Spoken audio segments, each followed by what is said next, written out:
शेतकरी कामगार पक्षाचा पनवेल शहर आणि तालुका प्रवक्ता म्हणून नवीन वर्षाच्या शुभेच्छा देण्यासाठी खरं तर आलेलो होतो, परंतु नवीन वर्षाच्या शुभारंभाच्या दिवशीच शासनानं काँग्रेस राज्यकर्त्यांनी जो झटका सामान्य जनतेला दिला आहे, त्यामुळे या शुभेच्छा द्याव्यात की न द्याव्यात या द्विधा मनस्थितीत मी आलेलो आहे। अशातच केंद्र शासनानं पेट्रोलच्या दरवाढीत दर प्रति लिटर 79 पैसे आणि डिझेलमध्ये प्रति लिटर 51 पैशाची वाढ केली। सांगताना शासनाकडून ही किरकोळ दरवाढ असं जरी सांगण्यात आलेलं असलं तरी या दरवाढीचा परिणाम हा सामान्य माणसाला बसणार आहे। डिझेलच्या दरवाढीमुळे वाहतूक व्यवस्था, मग ती बसची असेल, निरनिराळ्या वाहतुकीची साधनांची असेल, भाजीपाला किंवा सर्वसामान्यांना लागणारं जीवनावश्यक वस्तूंमध्ये मोजलं जाणारं दूध असेल, अशा सर्व जीवनावश्यक वस्तूंच्या किमती या डिझेलच्या दरवाढीमुळे निश्चितच वाढणार आहेत आणि त्याचा फटका सामान्य माणसाला बसणारच आहे।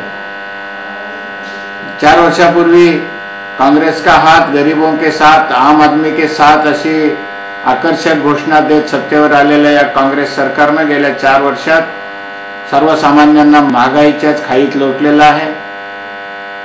केंद्र शासनानं इकडे दर वाढवलेले कमी म्हणून की काय, मुंबईकरांना लोकलच्या दरवाढीमध्ये रेल्वे प्रशासनानं तिकिटा दरवाढीमध्ये दरवाढ केलेली आहे।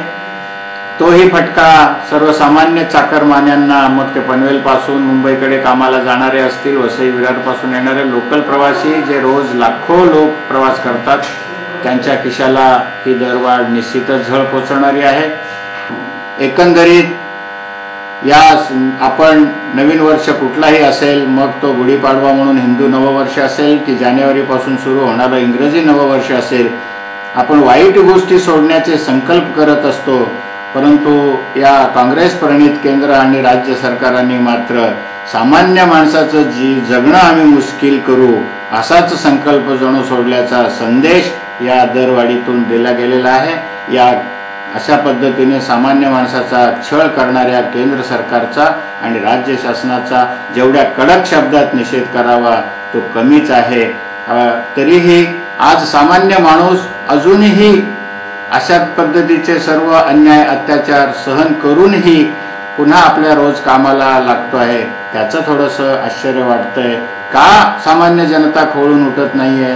का देशातली जनता मूठ गिळून गप आहे आणि हा महागाईचा बडगा सहन करते आहे?